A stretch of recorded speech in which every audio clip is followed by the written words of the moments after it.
আসসালামু আলাইকুম। কেন্দ্রবিন্দু পরিবার আয়োজিত আজকের এই পডকাস্টে আপনাদের সকলকে সাদর আমন্ত্রণ। সাথে আছি আমি দিনজয় ভট্টাচার্য। আমি কেন্দ্রবিন্দু 19 ব্যাচের শিক্ষার্থী এবং বর্তমানে অধ্যয়নরত আছি জাহাঙ্গীরনগর বিশ্ববিদ্যালয়ে। আজ এই কেন্দ্রবিন্দু পরিবারের 10 বছর পূর্তি। আর এই 10 বছর পূর্তিতে আজকে আমাদের সাথে অতিথি হিসেবে উপস্থিত আছেন এই কেন্দ্রবিন্দু পরিবারের পথ চলা, যার হাত ধরে শুরু সেই ব্যক্তি আমাদের সকলের প্রিয় অমিত ভাইয়া। দিনটি ছিল 26 জুন 2014 খ্রিস্টাব্দে। সেই দিনে ব্রাহ্মণবাড়িয়ার বুকে বিগ ব্যাং এর মতো বিস্ফোরিত হয়েছিল শিক্ষাঙ্গনের একটি নক্ষত্র, যার নাম কেন্দ্রবিন্দু পরিবার। হাঁটি হাঁটি পা পা করে আজ কেন্দ্রবিন্দু পরিবারের 10 বছর পূর্তি। 2014 খ্রিস্টাব্দের আগে ব্রাহ্মণবাড়িয়াতে এই সংখ্যাটা খুবই কম ছিল, যে বুয়েট মেডিকেল ঢাকা বিশ্ববিদ্যালয় থেকে শিক্ষার্থীরা এসে এখানকার স্কুলের এবং কলেজের শিক্ষার্থীদের অনুপ্রাণিত করবে, বিশ্ববিদ্যালয়ে পড়ার স্বপ্ন দেখে। 2014 খ্রিস্টাব্দে কেন্দ্রবিন্দু একটি উদ্দেশ্য নিয়ে তার যাত্রা শুরু করে। উদ্দেশ্যটি ছিল বাংলাদেশের সকল বিশ্ববিদ্যালয়গুলোতে, বিশেষ করে পাবলিক বিশ্ববিদ্যালয়গুলোতে যেন ব্রাহ্মণবাড়িয়ার সন্তানরা আরো বেশি করে সুযোগ পায়। এবং আজকের এই 10 বছর পূর্তিতে কেন্দ্রবিন্দু তার উদ্দেশ্য খুব ভালোভাবে পূরণ করতে পেরেছে। এই 10 বছর কেন্দ্রবিন্দুর হাল যে মানুষটি শক্ত হাতে ছিল এবং যার হাত ধরে কেন্দ্রবিন্দু আরো 10 নয়, 20 নয়, আরো 100 বছর এগিয়ে যাবে, সেই মানুষটি আজকে আমাদের সাথে উপস্থিত আছেন।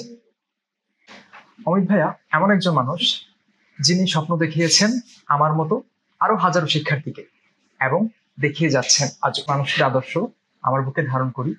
সেই মানুষটির সাক্ষাৎকার নিতে পেরে আজ আমি সত্যিই ধন্য।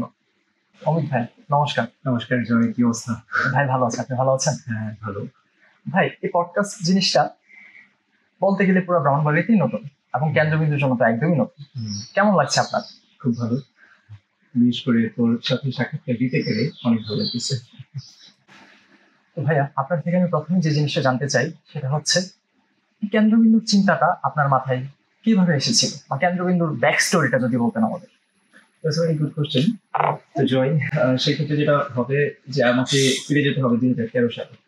তো 2013 সালে নভেম্বর মাস, তখন হচ্ছে আমরা 4 বন্ধু মিলে ঠিক করি যে মানে প্রথমে আমি চিন্তাটা শুরু করলাম যে আমরা তো সবাই ঢাকায় কিংবা বিভাগীয় শহরগুলো যেরকম রাজশাহী, চট্টগ্রাম কিংবা সিলেট, সব জায়গায় কিন্তু ঢাকা ইউনিভার্সিটি, রাজশাহী ইউনিভার্সিটি বা সাস্ট বা চট্টগ্রাম ইউনিভার্সিটি চুয়েট, বড় বড় শহরগুলোতে এরকম বড় বড় ইউনিভার্সিটিগুলোয়, পাবলিক ইউনিভার্সিটি, ইঞ্জিনিয়ারিং ইউনিভার্সিটিগুলো বিভিন্ন ধরনের ভাইদের ফ্যাসিলিটি পেয়ে থাকি, বা ওই ক্যাম্পাসগুলোতে গেলে আমাদের কিছুটা স্বপ্নের একটা জায়গা তৈরি হয় যে আমি এই ক্যাম্পাসে পড়বো, এই ক্যাম্পাসের এই বেঞ্চে বসে ক্লাস করবো, এরকম একটা ব্যাপার।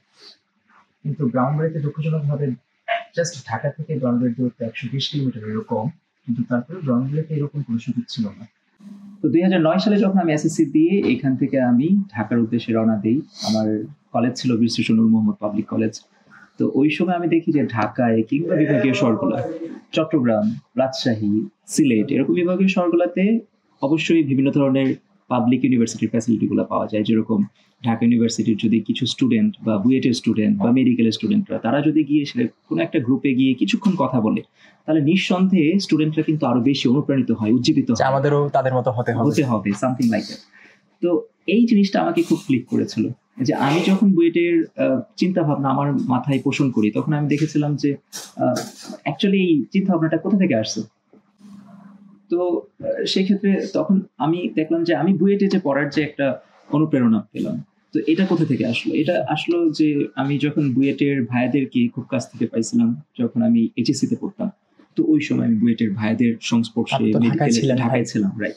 তো ওইভাবে আস্তে আস্তে তৈরি হয়। তো 2009 সালে আমি প্রায়ই যখন মাসে একবার বা দুইবার যখন ব্রাউনবাড়িতে আসতাম, তখন আমার বন্ধুদেরকে জিজ্ঞাসা করতাম, কিরে তোদের ভবিষ্যৎ পরিকল্পনা কি, কোথায় পড়ালেখা করার ইচ্ছা? তো তাদের ইচ্ছাগুলো এরকম ছিল যে আচ্ছা আমরা হয়তো ভার্সিটিতে পড়বো, আমরা হয়তো মেডিকেলে পড়বো। সবাই তো তখন ভার্সিটি না মানে চিনতেও পারতো না, জাস্ট বলতো ভার্সিটি মানে ঢাকা ভার্সিটি, এই এতটুকু, প্রাচ্যের অক্সফোর্ড, এতটুকু চিনতো আর কি। কিন্তু ভার্সিটি মেডিকেল বাইরে, এই দুইটার বাইরেও যে কিছু আছে, এই জিনিসটা হয়তো বা খুব কম মানুষ জানতো আর কি। তো আমাকে কেউ যদি জিজ্ঞাসা করতো, দোস্ত তোর কোথায় ইচ্ছা আছে, তো আমি বলতাম যে আমার বুয়েটে পড়ার ইচ্ছা আছে। বুয়েট এটা খায় না মাথায়, এরকম একটা ব্যাপার ছিল। তো আমি দেখলাম যে 2009 সালে ওই সময়ের যে ব্রাউন ব্রেয়ারটা এখন হয়তো বা রিলস বা শর্টস বা বিভিন্ন ভিডিওর কারণে হয়তো এখন বুয়েট বা সবগুলা প্রত্যন্ত অঞ্চলে এখন তো মানে অনেক ছড়ে গেছে ভাই। অনেক ছড়ে গেছে, অনেক ফোকাস হয়ে গেছে। কিন্তু হ্যাঁ।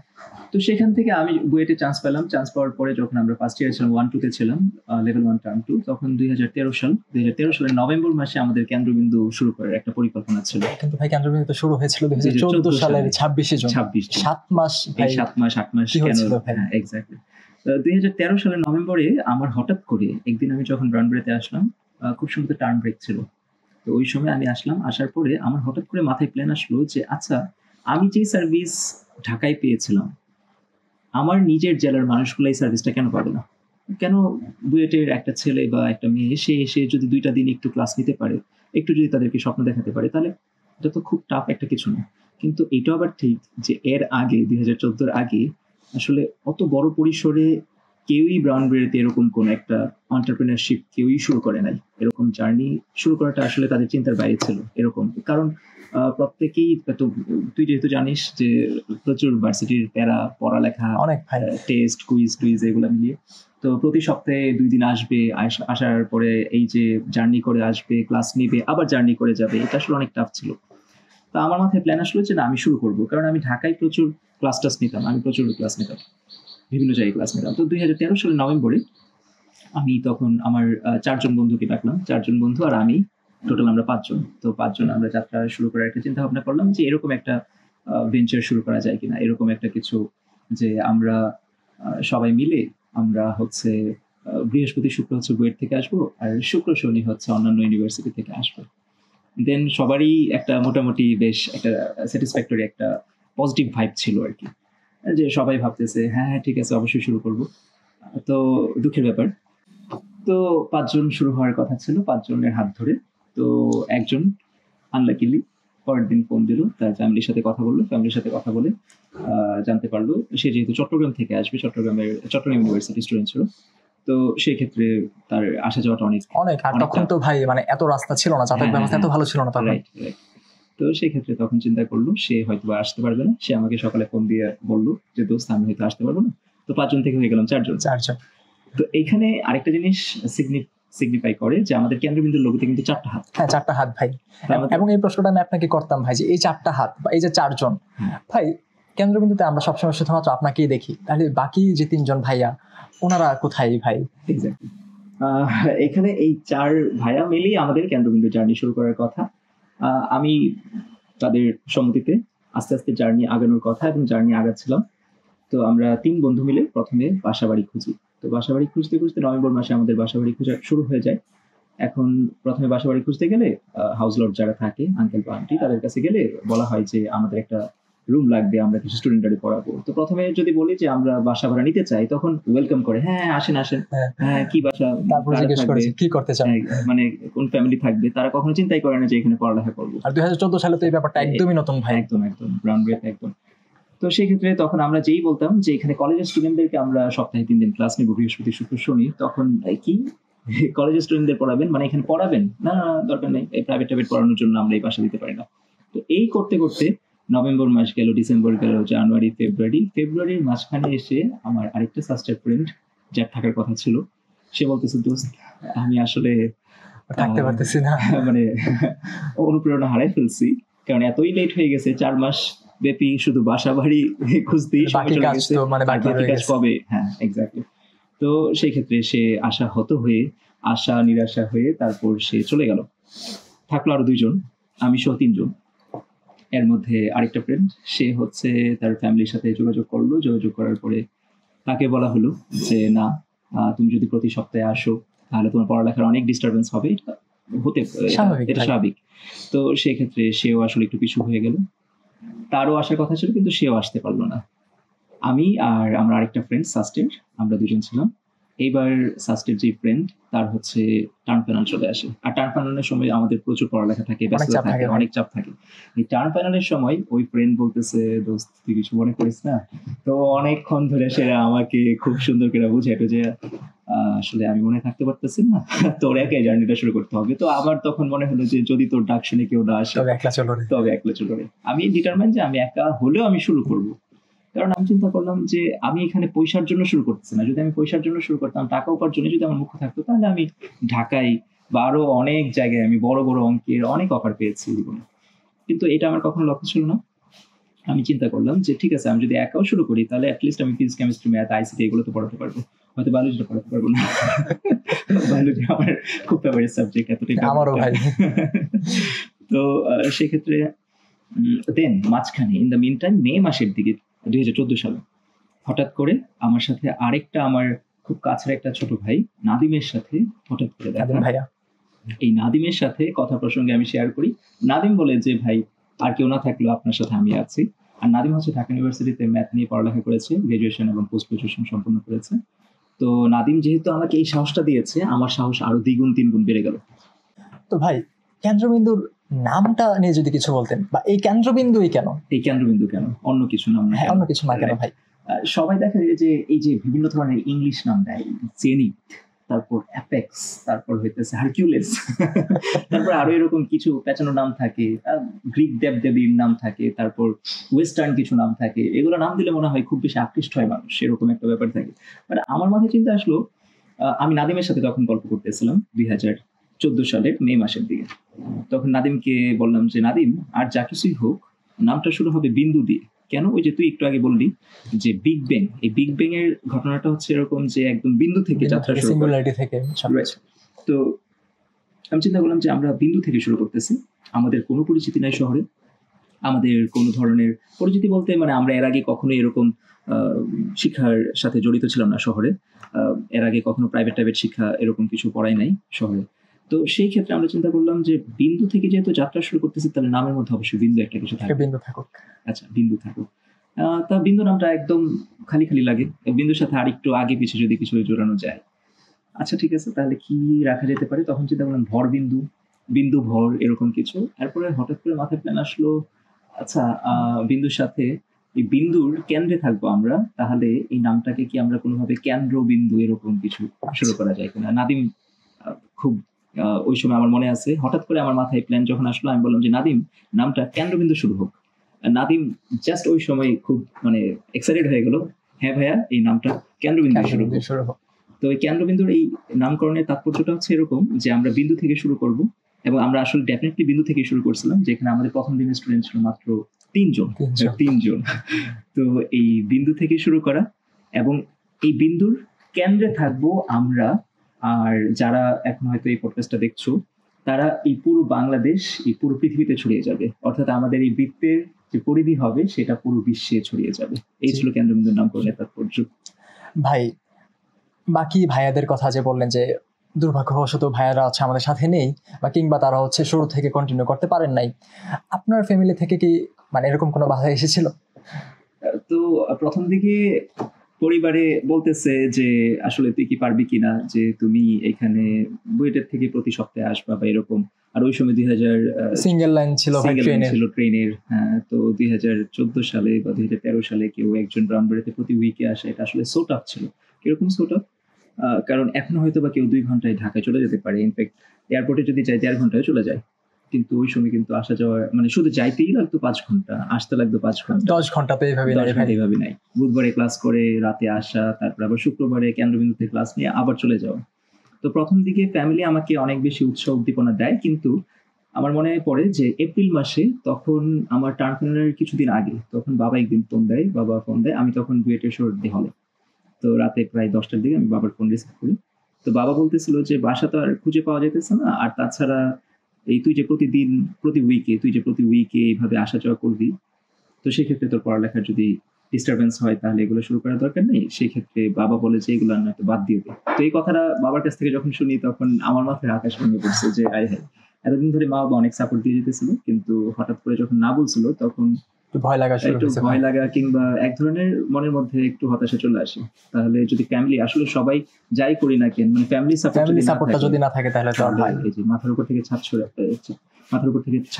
সরে যায়।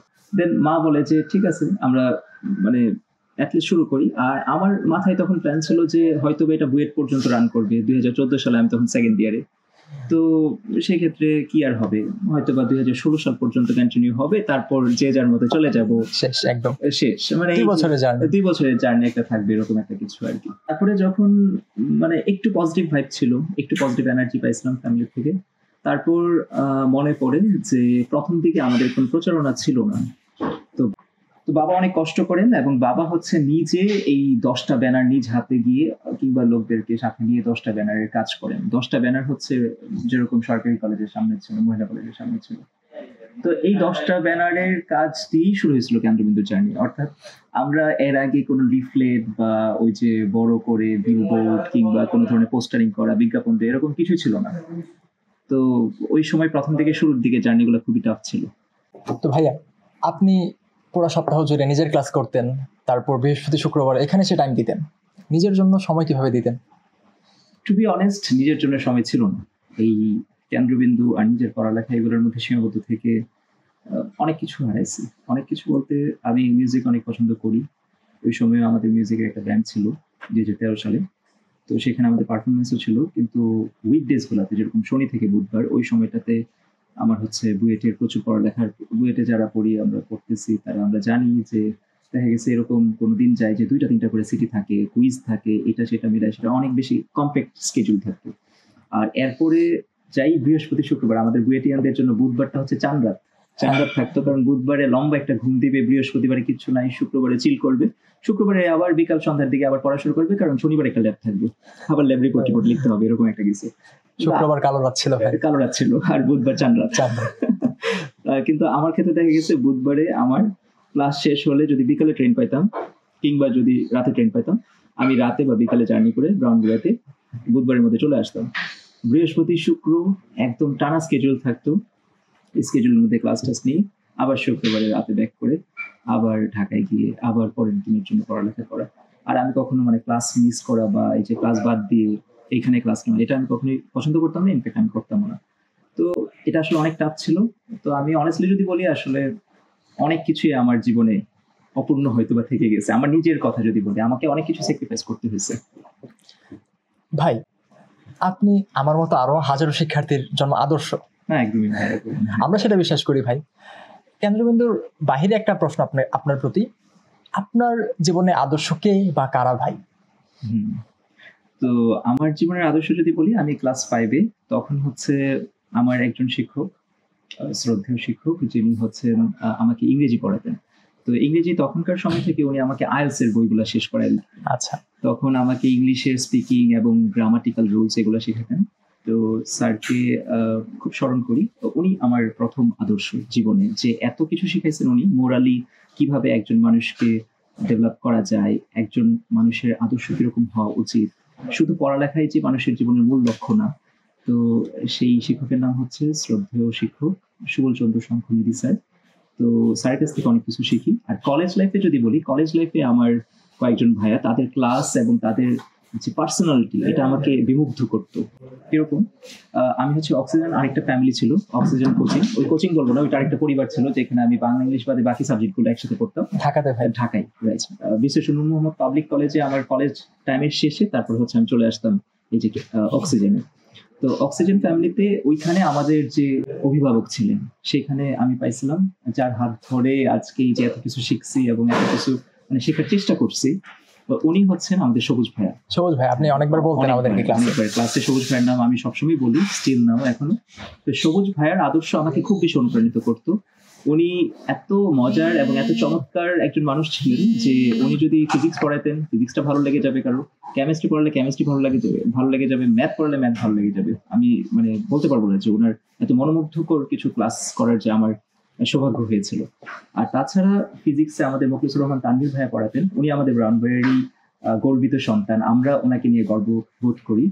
আর হচ্ছে ম্যাথের ক্ষেত্রে আরেকজন ভাইয়া ছিলেন বিপ্লব ভাইয়া। আর তাছাড়াও ইশতিয়াক ভাইয়া, বর্তমানে উনি হচ্ছেন এমআইটিতে খুব সম্ভবত পোস্টডক করছেন। তো এই ভাইয়াদের সান্নিধ্যে এসেছিলাম, এবং তারা আসলে অনেক কিছু লাইফ, যে শুধু পড়ালেখায় সীমাবদ্ধ না, আরো অনেক কিছুতেই লাইফ আরো অনেকভাবে বৈচিত্র্যভাবে আরো অনেক কিছুই শেখার আছে, দেখার আছে, করার আছে, এই জিনিসগুলো আমাদের কাছ থেকে শিখেছিলাম।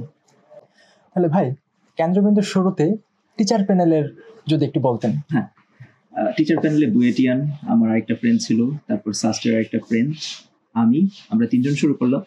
তো একদম শুরুর দিনেই হঠাৎ করে আমরা আরেকটা চমৎকার একজন মানুষকে পেয়ে যাই।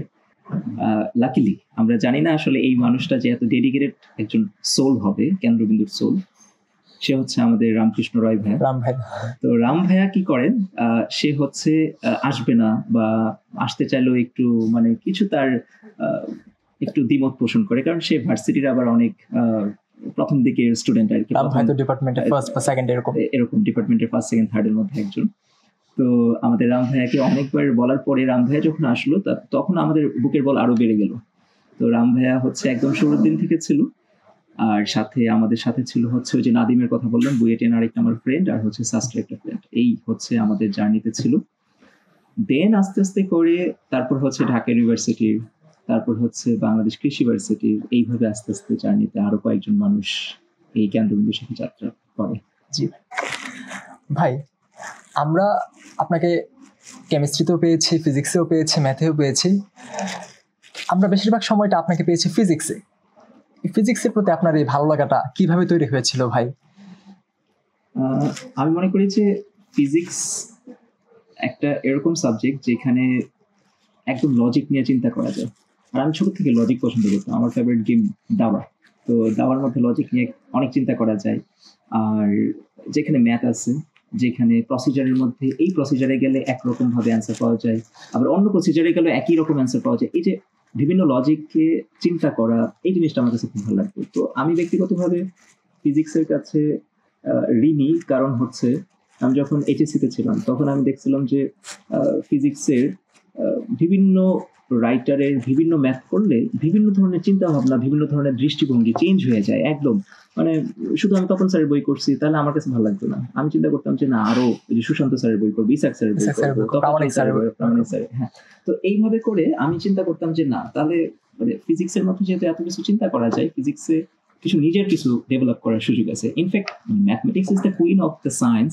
ম্যাথমেটিক্স তো অবশ্যই, মানে ফিজিক্সের মধ্যে ম্যাথ, লজিক সবকিছু একসাথে মিশানো আছে। তো ফিজিক্সটা নিয়ে আমার কাজ করতে খুব ভালো লাগতো। অমিত ভাইয়া, কেন্দ্রবিন্দুর এখন আমরা চতুর্থ ক্যাম্পাসে আছি, তো 4টা ক্যাম্পাস নিয়ে যদি কিছু বলতেন। প্রথম ক্যাম্পাসে আমাদের যাত্রা শুরু হয়েছিল রেল স্টেশনের রোডে। সেই রেল স্টেশনের রোডে একটা ক্যাম্পাস ছিল যেটা হচ্ছে একদম পুরনো বাড়ি, জমিদার বাড়িটা একটু জমিদার এলিগেন্ট একটা স্টাইল। তো সেখানে দেখা গেছে যে আমাদের একটা রুমই ছিল প্রথমে। সেখানে রুমটা কত বড় হবে, 15 ফিট বাই 12 ফিট এরকম একটা রুম হবে। তো ওই রুমে আমাদের যে যাত্রা শুরু হয়, সেখানে আমাদের প্রথম দিনের স্টুডেন্ট ছিল মাত্র 3 জন। ওই পোস্টারিং এর পরে যে ব্যানার ছিল, ওই ব্যানার থেকে 3 জন মানুষ ফোন দেয়। কেন্দ্রবিন্দু যেদিন শুরু, ওরিয়েন্টেশনের দিন ঐশী ফোন দেয়। ঐশী ফোন দিয়ে বলে যে এটা কি এরকম যে বুয়েটিয়ানরা আসবে এরকম কিছু। তারা তখনও আসলে এটা বুঝতে পারে নাই, বা তারা মনে করতেছে এটা মনে হয় কিছু একটা ফ্রড। তো আমি ফোনটা রিসিভ করি, দুপুর 3টায় ওরিয়েন্টেশন ছিল, আর সে ফোন দিয়ে মনে হয় ঐশী দুপুর 2টার দিকে, মানে 1 ঘন্টা আগে। তো তারপরে যাই হোক, সে আর তার 2 জন ফ্রেন্ড মিলে আসলো। তারপরে যেটা হয়, ওই ক্যাম্পাসে আমাদের পরের দিন আরো বেশি স্টুডেন্ট পার্টিসিপেট করে। আস্তে আস্তে একটা রুমে হয় না, এর পাশের রুমটা নিতে হয়, 2টা রুমেও হয় না। তখন আমাদের এই ক্যাম্পাস চেঞ্জ করে আরেকটা ক্যাম্পাস, যেটা হচ্ছে সাভার স্কুল সংলগ্ন, ওই সেকেন্ড ক্যাম্পাসে আমাদের যেতে হয়। সেকেন্ড ক্যাম্পাসে আমাদের 4টা রুম ছিল, মোটামুটি চলতেছিল। কিন্তু তারপরে দেখা যায় যে আরো স্টুডেন্ট, তখন চিন্তা করা হয় যে আরেকটু বড় পরিসরে কোথায় শুরু করা যায়। তখন হালদারপাড়ায়, সেই ক্যাম্পাসে আমি স্টুডেন্ট ছিলাম। হালদারপাড়ার ক্যাম্পাসে 6টা রুম ছিল। প্রথমে 3 তলা পুরোটা আমরা নিয়ে নিই, তারপর আবার 4 তলা একটা, এরপর আবার 4 তলা একটা, সেখানে 9টা রুম হয়ে যায়। তো হালদারপাড়ার ক্যাম্পাসও ঠিকঠাক ছিল, কিন্তু কোভিডের সময় ওই ক্যাম্পাসটা থেকে তারপর পরিবর্তন করে এখন বর্তমান ক্যাম্পাস ট্যাঙ্কের পাড়ে একদম পুরো ক্যাম্পাস একটা আঙ্গিনা আছে ভাই এখন। আঙ্গিনা, এক্স্যাক্টলি। তো এই হচ্ছে 4টা ক্যাম্পাসের স্টোরি। ভাই, আপনি যে স্টোরি শেয়ার করেছিলেন যে আঙ্কেল সারা শহরে ব্যানার থেকে শুরু করে সব কাজে আঙ্কেল ছিল, বা কেন্দ্রবিন্দুর আগে অনেক মানে অ্যাডভার্টাইজমেন্ট ছিল শুরুর দিকে, এখন মানে শুরুর দিকে মানে বাবা হচ্ছে মাত্র 10টা ব্যানার পুরো শহরে 10টা ব্যানারই লাগিয়েছিল, আমার স্পষ্ট মনে আছে। আর 10টা ব্যানারের বাইরে আর কিছু ছিল না, মানে 10টা ব্যানার দিয়ে কেন্দ্রবিন্দুর যে যাত্রা শুরু হবে এটা পর্যন্ত আমরা জানতাম না। আচ্ছা ভাই, এখন তো সেই 10টা ব্যানার তো দূরে থাক, একটা ব্যানারও নাই, ইভেন কেন্দ্রবিন্দুর মানে গেটের মধ্যেও সেই নামটা লেখা নাই যে কেন্দ্রবিন্দু। তাহলে ভাই মানে এখন তাহলে সেই পরিচয়টা নাই কেন ভাই, কিংবা সেই অ্যাডভার্টাইজমেন্টটা কেন নাই ভাই? মাঝখানে কেন্দ্রবিন্দুর বিজ্ঞাপন ছিল, তো এই ক্ষেত্রে আমি বলবো যে আমি আর রাম, আমরা মানে দেখা গেছে এরকম অনেক রাত, এরকম অনেক সন্ধ্যা এই কেন্দ্রবিন্দুর বিজ্ঞাপনের জন্য আমরা দিন রাত অনেক নিরলস পরিশ্রম করছি। দেখা গেছে যে রাম আর আমরা রাতে ঘুমায়ও নাই। দেখা গেছে আরেকজন যদি কেন্দ্রবিন্দুর আরেকজন কোনো ভাইয়া থাকতো, তাদেরকে নিয়ে একসাথে নিয়ে বিভিন্ন জায়গায় পোস্টারিং করা বা স্টিকার লাগানো বা বিভিন্ন ধরনের বিজ্ঞাপন। আমরা স্টুডেন্ট থাকালীন দেখতাম যে আপনি রাম ভাইয়া হচ্ছে পোস্টার নিয়ে দৌড়াদৌড়ি করতেছেন। এক্স্যাক্টলি, মানে এই জায়গাটা ততদিন পর্যন্ত ছিল যতদিন পর্যন্ত কেন্দ্রবিন্দু নামটা সবার কাছে পৌঁছানোর দরকার ছিল। কিন্তু এখানে একটা চমৎকার একটা স্টোরি মনে পড়ছে, এটা বলি সবার উদ্দেশ্যে। তো গত 2 থেকে 3 বছর আগে আর কি, 2 থেকে 3 বছর আগে, 2022 বা 2021 এরকম। তো অন্বেষা, সে হচ্ছে ম্যানেজমেন্টের দায়িত্বে আছে। তো তার কাছে একজন মহিলা, একজন আন্টি আসেন। তো উনি হচ্ছে গ্রাম থেকে আসেন। তো উনি তো কেন্দ্রবিন্দুর নাম ওনার গ্রামে পর্যন্ত ছড়ায় গেছে, নাসিমনগরে। তো নাসিমনগরে উনি কেন্দ্রবিন্দুর নামে অনেক কিছু ভালো পজিটিভ অনেক কিছু শুনেছে। ওনার মেয়েকে নিয়ে এখানে কেন্দ্রবিন্দুতে পড়ানোর জন্য নিয়ে আসবে আর কি। তো সাধারণত কি হয় যে এই ধরনের শিক্ষা প্রতিষ্ঠানগুলোর তো অনেক বেশি ব্যানার থাকে, পোস্টার থাকে বা এরকম কিছু। তো যখন আমরা হচ্ছে ওই ক্যাম্পাস চেঞ্জ করলাম কোভিডের সময়, কোভিডের ক্যাম্পাস চেঞ্জ করার পরে আমরা তো ট্যাঙ্কের পরে চলে গেলাম, যেখানে আজ পর্যন্ত 2020 থেকে not a single poster banner, in fact কেন্দ্রবিন্দুর বাইরে কোনো নাম পর্যন্ত নাই। তো এটার গল্পটা বলতেছি। তখন হচ্ছে ওই আন্টি 21 বা 22 সালের দিকে যখন উনি আসে, উনি আসার পরে উনি হচ্ছে শহরে অনেক মানুষকে জিজ্ঞাসা করে। আন্টি মানে সহজ সরল ভাবেই অনেক অনেক জায়গায় জিজ্ঞাসা করে, কিন্তু সাধারণত কেন্দ্রবিন্দু বলতে সবাই আসলে চিনে যে ওই হালদারপাড়া ক্যাম্পাসটা। তো মজার ব্যাপার হইতেছে যে অটো দিয়ে উনি আসতেছিলেন, ওই অটো রিক্সার চালক ওনারে জিজ্ঞাসা করছে, আচ্ছা যাবেন কেন্দ্রবিন্দুতে, চলেন কেন্দ্রবিন্দুতে আমার মেয়েটাকে পড়াবো। তো বলে যে কেন্দ্রবিন্দু, আচ্ছা এটা তো তাহলে হালদারপাড়া। ওই আমাদের তখন ক্যাম্পাস চেঞ্জ হয়ে গেছে যদিও, কিন্তু আমরা এত বেশি শহরে ছড়ায় গেছিলাম যে অটো রিক্সা চালক সাহেব উনি হচ্ছে আন্টিকে নিয়ে হালদারপাড়ার ক্যাম্পাসে চলে আসে। হালদারপাড়ার ক্যাম্পাসে আসার পরে হালদারপাড়া থেকে তারপর হচ্ছে জানতে পারে যে আমাদের ক্যাম্পাসটা শিফট হয়েছে, এবং তারপরে ট্যাঙ্কের পাড়ে আসে। তো আমার কাছে এই জিনিসটা জানি না ভালো লাগছে যে এখন আমাদের কোনো পোস্টার নাই, ব্যানার নাই, বিজ্ঞাপন নাই, তাও সবাই চিনে, তাও পুরা শহরের সব মানুষ চিনে। এবং সবচেয়ে মজার ব্যাপার হচ্ছে 18 ব্যাচের নৌশাদরা, তারা হচ্ছে যখন রিক্সা করে কেন্দ্রবিন্দুতে আসতো তখন তারা সবসময় হালদারপাড়ার ক্যাম্পাসটারে বলতো, ভাই যাবেন কেন্দ্রবিন্দু? আমরা এটাই বলতাম ভাই। 19 ব্যাচেরও খুব সুন্দর তোরা বলতি। তো আমি বলবো যে মানে মধু এরকম একটা জিনিস যেখানে মধু থাকবে মৌমাছি সেখানে যাবে। তো এটা হচ্ছে কেন্দ্রবিন্দুর এখন বর্তমান বিজ্ঞাপন না দেওয়ার কারণ এখন সবাই আসলে চিনে, কেন্দ্রবিন্দুকে সবাই ভাবে চিনে। আর আরেকটা জিনিস বলি, 2020 পরের থেকে এখন পর্যন্ত কেন্দ্রবিন্দুর কোনো বিজ্ঞাপন নাই। বাট আমাদের প্রত্যেকবার দেখা যায় যে ওয়েটিং লিস্টে আরো কিছু স্টুডেন্ট থাকে যাদেরকে আমরা অ্যাফোর্ড করতে পারি না, কারণ আমাদের কখনো কোয়ালিটি নিয়ে আমরা কখনো কম্প্রোমাইজ করি না, আর আমরা কখনো কোয়ান্টিটি বাড়াবো এটা নিয়ে আমাদের কখনো প্ল্যান থাকে না। আমরা সবসময় কোয়ালিটিটাকে ফিক্স রাখতে চাই, কোয়ালিটিটা যেন কোনোভাবেই ফল না করে। তো সেই কারণে দেখা গেছে যে সবার কাছে আসলে পৌঁছে গেছে যে কেন্দ্রবিন্দু কোথায়, কেন্দ্রবিন্দু নামে কিছু একটা আছে এই আর কি। ভাই কেন্দ্রবিন্দুতে তো আপনি অনেকগুলো ব্যাচে পড়িয়েছেন, এর মধ্যে অনেক শিক্ষার্থী আপনি পেয়েছেন, অনেক স্টুডেন্ট পেয়েছেন। ওরকম স্টুডেন্টদের সাথে ইন্টারাকশনের কোনো একটা মজার ঘটনা যদি শেয়ার করতেন। এটা রিসেন্ট টাইমের একটা স্টোরি হঠাৎ করে মাথায় আসলো, এছাড়াও আরো অনেক স্টোরি আছে। তো রিসেন্ট স্টোরিটা আমি একটু বলি। রিসেন্ট স্টোরিটা হচ্ছে এরকম যে 2023 ব্যাচের একটা স্টুডেন্টের নাম না বলি আপাতত। তো ও হচ্ছে প্রচুর পরিমাণ মোবাইল এডিক্টেড। এই জেনারেশনের সমস্যা, আসলে সবারই সমস্যা, reels, shorts, YouTube, Facebook, Insta. তো এই যে মোবাইল এডিক্টেড, ওর মা বাবা অনেক ওরে বুঝাইছে, ইনফ্যাক্ট মার পর্যন্ত দিয়েছে, কিন্তু কোনোভাবে মোবাইল সরাতে পারে না। তো ও খুব ভালো একটা স্কুলের ভালো স্টুডেন্টই ছিল, 9-10-এ তার রেজাল্ট ভালো ছিল, কিন্তু এইচএসসিতে ওঠার পরে তার হচ্ছে প্রথম বর্ষের রেজাল্ট আস্তে আস্তে ফল করে। ওর যখন সেকেন্ড ইয়ারে আসে তখন ওর বাবা একদিন কান্নাকাটি করে কেন্দ্রবিন্দুর অফিসার এসে আমাকে বললো যে যদি আপনি একবার বলেন যে আমার ছেলেটাকে যে মোবাইলটা রেখে দিতে, তাহলে রেখে দিতে। আমি বললাম যে মোবাইল তো আমি দিই নাই আঙ্কেল, আপনি দিচ্ছেন, আমি কেন বলবো? তো বলতেছে আপনাকে এত বেশি ফলো করে, এত বেশি আপনাকে অনুসরণ করে যে আপনার কথা সারাক্ষণ বাসার মধ্যে বলে।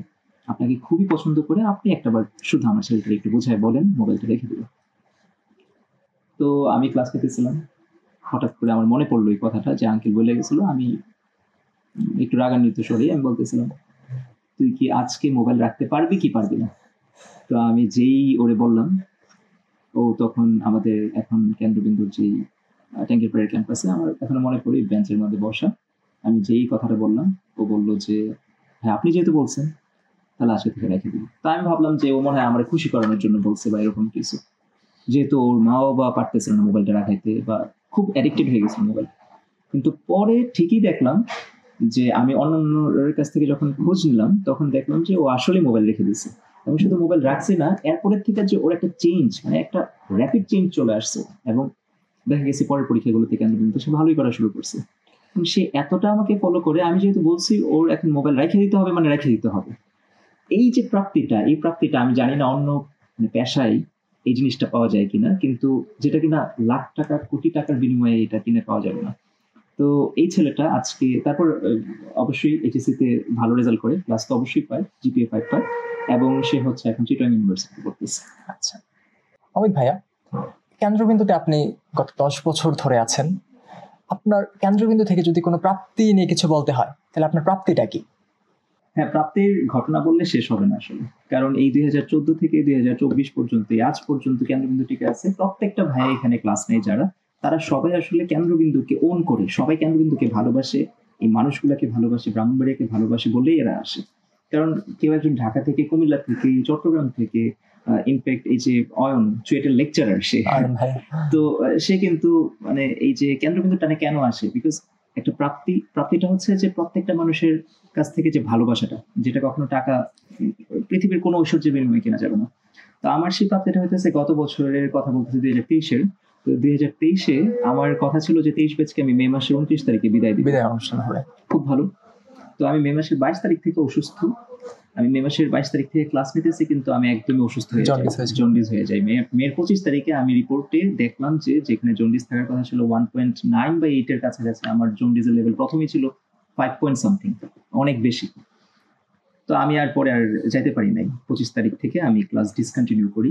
আমি চিন্তা করলাম যে আমি এখন বাসায় রেস্ট নিব, এবং বাসায় যে রেস্ট নিতেছি তখন আমি উঠতে পারতাম না। তো আমার খুব ইচ্ছা ছিল যে এই 23 ব্যাচকে আমি গিয়ে কেন্দ্রবিন্দুতে 29 তারিখে হয়তো বিদায়টা দিতাম। তো আমি কেন্দ্রবিন্দুতে যাইতে পারি না। তো কি হয়েছে, পুরা কেন্দ্রবিন্দু আমার বাসায় চলে আসছে। আমার কাছে খুব ভালো লাগছে, আমার ছোট্ট ঘরের মধ্যে তারা সবাই আমাকে দেখার জন্য চলে আসছে। আমি মানে অসুস্থ হয়ে গেছি, তারা সবাই এতটাই ভালোবাসে, এবং এই ফটো ফ্রেমটা এখন আমার বাসায় স্মৃতির পটে খুব সোনালী ভাবেই আছে। তারা আমার ঘরে আসলো, তো এত মানুষ, পুরো ব্যাচের সবাই এসে পড়লো। আই গেস 40-45 জনের মতো ছিল।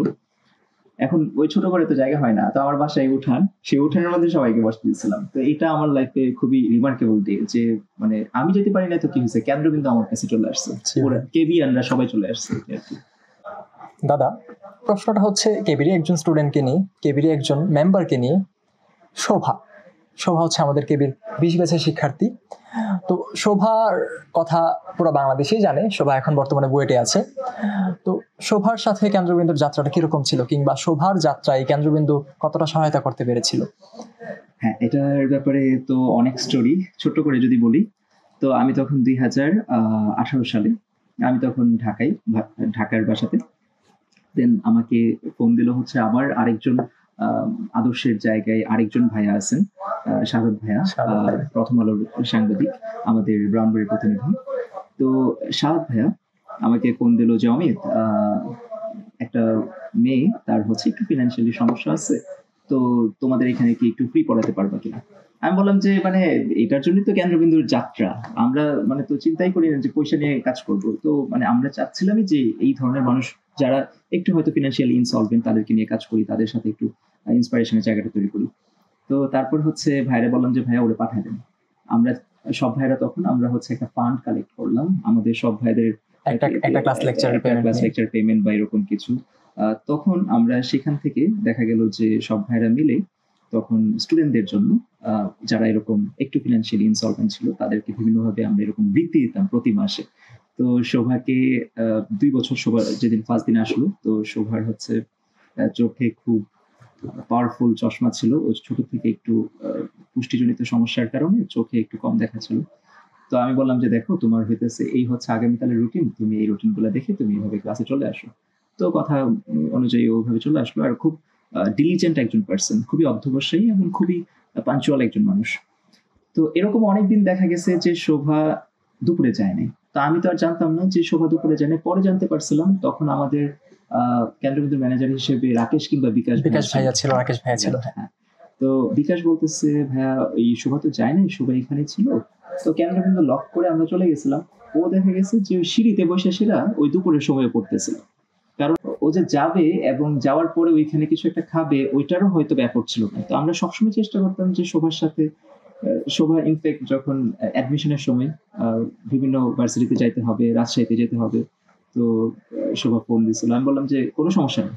তো আমরা মানে সবসময় চেষ্টা করছি যে শোভাকে বৃত্তি, তারপর বই বা যা কিছু দরকার এরকম। আসলে শোভার ঘটনাটাই কারণে আসছে, কারণ শোভা হয়তো বা বিভিন্ন ধরনের সংগঠন থেকে, শোভা সবসময় বলে কেন্দ্রবিন্দুর কথা, এই জন্য প্রশ্নটা করা ভাই। কিন্তু তোমরা জেনে অবশ্যই খুশি হবা যে কেন্দ্রবিন্দুতে প্রতি বছর এরকম প্রায় 1/3 মানুষ এরকম থাকে যারা কেন্দ্রবিন্দুতে বিনামূল্যে পড়ে এবং যাদেরকে কেন্দ্রবিন্দু একদম নিঃস্বার্থভাবে তাদেরকে বই থেকে শুরু করে যদি আরো কিছু দেওয়া সম্ভব হয়, মানে স্টিল নাও এখন এটা কেন্দ্রবিন্দু দিয়ে যেতেছে। কেন্দ্রবিন্দু যে শুধু শোভাকেই মানে সাপোর্ট দিয়ে গেছে এরকম না, আরো অনেক স্টুডেন্ট ছিল। শুধুমাত্র যে স্টুডেন্টদেরকে মানে সহযোগিতা করা, যাদের সহযোগিতা প্রয়োজন এরকম না, কেন্দ্রবিন্দু আরো এরকম জনস্বার্থমূলক কাজ করেছে। শীত বস্ত্র বিতরণ, প্রত্যেকটা শীতের মৌসুমে হচ্ছে দেখা যায় যে কেন্দ্রবিন্দু থেকে একটা শীত বস্ত্র বিতরণ করা হয়। এইটার আইডিয়াটা আমি একটু বলি। এই আমাদের যে রাম ভাইয়া, ও হচ্ছে খুব মানে এই যে সোশ্যাল ওয়েলফেয়ার এই কাজগুলো খুব ভালো করে, পরার্থপরায়ণ এবং ও সংসারে অনেক খুশি সুখী হবে। সংসার সুখের হয় রমণীর গুণে, রাম ভাইয়ের গুণে হবে আর কি, এরকম একটা ব্যাপার। তো ও ফার্স্টে এই রাম ছেলেটা, ও হচ্ছে 2016 সালে হঠাৎ করে আইডিয়া দিল, দোস্ত আমরা এরকম কিছু একটা করতে পারি কিনা। কেন্দ্রবিন্দুর বেশিরভাগ এই যে বিভিন্ন ধরনের যে আইডিয়া গুলা এগুলা রাম জেনারেট করে। তো আমি বললাম যে হ্যাঁ অবশ্যই। তো আমরা যথারীতি ভাইদের কাছ থেকে ফান্ড দিলাম, দেখা গেছে অল্প একটু ফান্ড তৈরি হয়েছে। এরপরে স্টুডেন্টরাও আগ্রহী হলো যে না ভাইয়া আমরাও কিছু ফান্ড দিই। তো দেখা গেলো যে এখন একটা বড় একটা ফান্ড হয়ে গেছে। তারপরে চলে গেলাম শীতবস্ত্র বিতরণ করার জন্য। প্রথমে আমরা শীতবস্ত্র বিতরণ করছিলাম নাসিমনগরে, এবং ওইখানে আমার একটা ভালো লাগার গল্প আছে। একজন বৃদ্ধ মহিলা, ওনার ছেলে মেয়ে খুব সম্ভবত ওনাকে গ্রামের বাড়িতে রেখে তারা শহরে মুভ করে ফেলছে, এবং ওই মহিলার আশেপাশে, বাড়ির আশেপাশে যে মানুষগুলো আছে তারা হয়তো বা একদম বৃদ্ধ মহিলা, 80 বছরেরও বেশি বয়সের মানুষ, এবং উনি উঠতেও পারে না ঠিক মতো। তো খুব কষ্ট লাগছিল। ওই শীতের মধ্যে যে পরিমাণ কাতরাইতেছিল, তার গায়ে কোনো কাপড়ও ভালো করে নাই, আর সেই মানুষটা 2 বেলা ভাত খায় কিনা তাও সন্দেহ। একদম বৃদ্ধ ডিকলিকে একজন মানুষ। এই মহিলাকে যখন একটা কম্বল দেয়া হয়েছিল, উনি যে মানে আমাকে ধৈর্য এরকম আলিঙ্গন করছিল এবং বলতেছিল যে বাবা মানে মানে আমার মনে হতেছিল যে ওনার কাছে আমি গড। মানে এই যে ভালোবাসাটা, এটা আজকে 2016 সাল আর আজকে 2024, 8 বছর চলে গেছে, কিন্তু এখনো মনে পড়ে। ওনার আশীর্বাদটা আপনার জীবনে প্রতিফলিত হয় ভাই। এটাই। আর তারপরে বলবো যে মাঝখানে 2017 সালে বাংলাদেশে ডিজাস্টার, বন্যা হলো। তখন হচ্ছে জামালপুরে ইসলামপুর গ্রামে, ওইখানে হচ্ছে আমাদের আবার আমরা চিন্তা করলাম আবার রাম ওই একই কথা বলবো। তারপরে আমরা চলে গেলাম হচ্ছে বন্যার ত্রাণ বিতরণের জন্য, এবং জাস্ট 2 দিন পরে, আমার এখন মনে আছে খুব সম্ভবত 29 বা 30 আগস্ট ছিল, আর খুব সম্ভবত 1 তারিখ সেপ্টেম্বরের বা 2 তারিখ সেপ্টেম্বরের হচ্ছে ঈদ উল আজহা ছিল। তো ঈদ উল আজহার মধ্যে যেই মানুষগুলার ঘর বাড়ি ভাইসা গেছে এবং যাদের মালপত্র সব নষ্ট হয়ে গেছে, তারা কিভাবে ঈদ উদযাপন করবে? কিন্তু স্রষ্টা যাকে চায়, তো হয়তো স্রষ্টা আমাদেরকে উপলক্ষ করে পাঠাইছিল। ওইখানে আমরা প্রায় 100 ফ্যামিলির মতো মানুষদেরকে ত্রাণ বিতরণ করে দিয়ে আসছিলাম, এবং ওইখানে আমার একটা ফ্রেন্ড ছিল, তাদের ইসলামপুরে পরিচিত ছিল ওই গ্রামের কিছু মানুষদের সাথে। তো তারা একটা আইডিয়া দিল যে যেহেতু 2 দিন পরে ঈদ, তো একটু সেমাই দেওয়া যায় কিনা। তো আমরা বললাম যে ওয়াই নট। তো আমরা ত্রাণ বিতরণের মধ্যে আমরা চাল, ডাল, বিভিন্ন আটা, যেগুলো নেসেসিটি ছিল, মুড়ি, চিড়া, এগুলো ছিল, সাথে আমরা একটা করে প্রত্যেকটা ফ্যামিলিকে একটা করে সেমাই প্যাকেট দিয়েছিলাম। আর এগুলোর সবগুলোর পিছনে কেন্দ্রবিন্দু স্টুডেন্ট, টিচার সবাই মিলে আমরা ফাইন্যান্স করছিলাম। তো এগুলো ছিল এই যে শুধু ব্রাহ্মণবাড়িয়াকে নিয়েই কেন্দ্রবিন্দু কাজ করে নাই, পুরো বাংলাদেশে ছড়াই গেছে কেন্দ্রবিন্দু। শুধু যে বাংলাদেশে ভাই, আমি মানে বলবো যে কেন্দ্রবিন্দু বাংলাদেশের বাইরেও ছড়াই গেছে ভাই। তারিক সাকিব ভাইয়ের কথা যদি বলি, ভাই এখন কানাডাতে আছেন। আমাদের অয়ন ভাইয়া, উনি এখন ইউএসএ চলে যাচ্ছেন। এরকম ইনফ্যাক্ট ইউএসএ আমাদের কেন্দ্রবিন্দুর অনেক স্টুডেন্টও আছে এখন। ভাইয়া কেন্দ্রবিন্দুর কথা এখন বাংলাদেশের সব প্রান্তে জানে, এই কেন্দ্রবিন্দুর শুধু একটাই কেন শাখা, আর কেন শাখা নাই? এটা অনেকেই বলছিল যে কেন্দ্রবিন্দুকে আমরা আরো ছড়াই দিতে, আমার অনেক ফ্রেন্ডরাও চাইছিল ইনফ্যাক্ট, কিন্তু আমি চিন্তা করলাম যে মানে আমি কখনো এই বিজনেস মডেলে যাবো না। আমি চাইছিলাম যে সবসময় কোয়ালিটি দিব, আর যেহেতু আমরা মানুষরা যারা এখানে ক্লাস নেই তারা এখানে টাকা পয়সার জন্য কেউই ক্লাস নেয় না।